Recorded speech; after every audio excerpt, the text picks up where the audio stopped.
What does Garten of Banban Reincarnated hide off camera from the player? Reincarnated is a fan-made remake of the first Garten of Banban game, and for the most part follows the same story progression as the original. However, this version completely rebuilds the game from the ground up. This involves new models, environments, and it removes the drone entirely. So today we'll be taking a look out of bounds to see what the game hides from us off camera, as well as breaking Opila herself. I hope you enjoy. And if you like videos like this, consider subscribing right now to help us reach 1 million subscribers. As per usual, I'll do a real quick summary of the events that we'll be covering. That way we're all on the same page. So Reincarnated starts you off in this lobby of this horrifying kindergarten area. You pick up a flashlight on this table in the cafeteria, and then you have to grab a key card from the kitchen, which then allows you to snag the keys to the creative area. We find a horrifying Opila in the hallway peeking around the corner, and then from here you've got to collect all 6 of her eggs. This takes you through the tunnels, where we once again find Opila just staring at us from a distance. After this, we acquire the pink key card, which allows us to get the screwdriver, which is then used to enter the ventilation system. After entering this area full of tunnels, you hop across this ravine and into another vent, which ultimately leads to a chase with Opila. Before we can escape though, the floor caves in, dropping us directly in front of a horrifying Jumbo Josh, where the game comes to a close. So after brightening things up, the first thing I want to do is take a look at this lobby area, which as you can see, looks a lot different with the lights on. There are a bunch of wooden boards laying on the ground throughout this room, as well as a handful of bloodstains as well. The 2 large windows at the front of the lobby are boarded up, and this set of doors is locked, which prevents us from leaving. However, if we were to remove these doors, we could take a step outside and explore this small forest area. So as soon as we step outside, we can see this pathway covered in dead leaves, and there are trees and rocks surrounding it. As we move further down the path though, we can find these large pieces of geometry. They're simply textured walls, which from inside the lobby look like buildings. The player isn't supposed to ever move around out here, so there is no reason for the developer to model a full building. There are also trees and some hills that span across most of the grassy floor out here. Heading back to the main building though, there is this small room off to the side, and inside of it we can find the mirrored image of one of the paintings normally visible inside the lobby. I was surprised at just how big this map was, and if we fly around outside, we can see just how much there really is out here. We can see the exterior of all the areas we will eventually explore throughout the game, including this large box at the very bottom. But we'll cover what's inside the box a bit later. We can also see the posters that are normally hung up inside the kindergarten are visible out here, but each of them is mirrored when viewed from outside. That's it for stuff outside though, so we're gonna head back inside. So if we head into the lobby and look through the door, we'll see that Opila is actually already spawned in the moment we load into the game. Normally this game is super dark, and this prevents you from seeing anything but the white dots from her eyes. Something I find funny is that she's just kind of floating around this corner as she's waiting for the player to approach, and when the player gets close enough, she'll vanish behind this corner.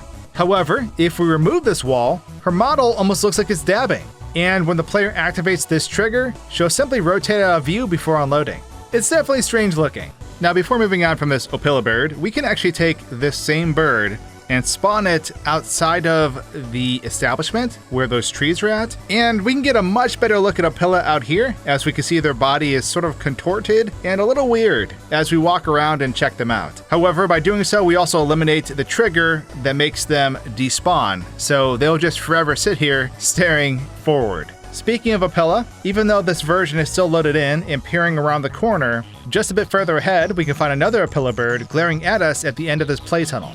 When the lights are off, you can only really see her glowing pupils though, and when you get close enough to see her fully, she moves out of your view. However, with the lights on, it's almost scarier, because you're able to see her there just kinda waiting for you. What's kinda cool though is this Opila bird is actually a lot bigger than the other. Their wings stretch across the entirety of this room, and her bottom half is clipping through the floor.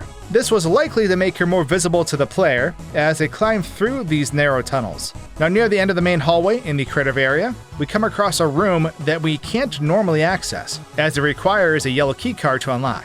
Upon entering this room though, you'll find that it is completely empty, with nothing more than a poster hung up on the wall. Now, after collecting Opila's eggs and obtaining the screwdriver, you can head through the vents, resulting in you falling into this large open area. This area is filled with more of those play tunnels, and flying up into these tunnels shows us that they are hollow inside.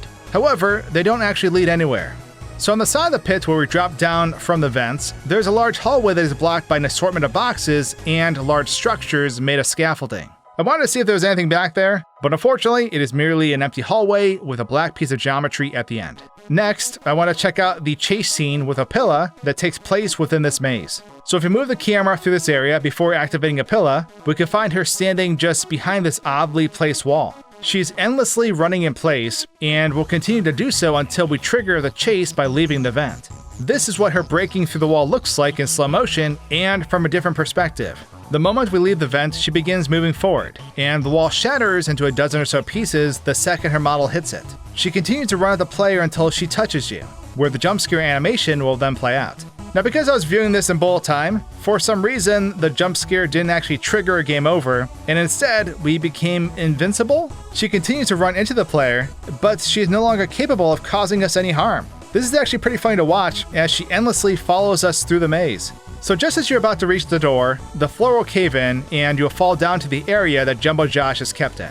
However, if we delete that door at the end of the maze and jump over the trigger for the falling animation, we can actually make it into this little room. There's nothing inside except for a Jumbo Josh poster, but this also means we won't fall into the pit either. If we fly over to Opila with the camera, we can find that she is once again stuck running in place. This is because her AI can't figure out a direct path to the player, as we're standing on a piece of geometry we're not normally supposed to ever reach, and we are out of range. However, this version of Opila is still pretty terrifying, and I feel safer removing her from the map entirely. So, by deleting the floor under her feet, we can watch as she plummets all the way down onto the ground below.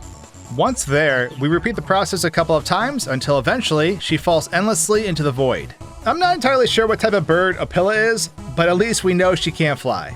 So finally, the hole at the end of the maze actually leads to this giant box that I mentioned earlier that is beneath this map. This massive box is actually the holding chamber for Jumbo Josh. As you can see, this room is incredibly big, and he's the only asset that is stored inside of it. Speaking of Josh though, if we move the camera down here, we can see that he is stuck in an endless loop of his animation. This horrifying Jumbo Josh is seen crawling at the player just before the game ends. And as you can see, he simply crawls forward in the direction that the player camera is usually placed, and then loads back in where he started. And by moving the player down here, before we fall into the hole at the end, we are breaking the game's normal sequence of events, and can move around down here freely without triggering the end screen. But with that is everything I found in Garten of Banban Reincarnated. If you enjoyed this video, make sure to subscribe right now to help the channel reach 1 million subscribers. Thanks again for watching, and I'll see all of you again in the next one. Cheers!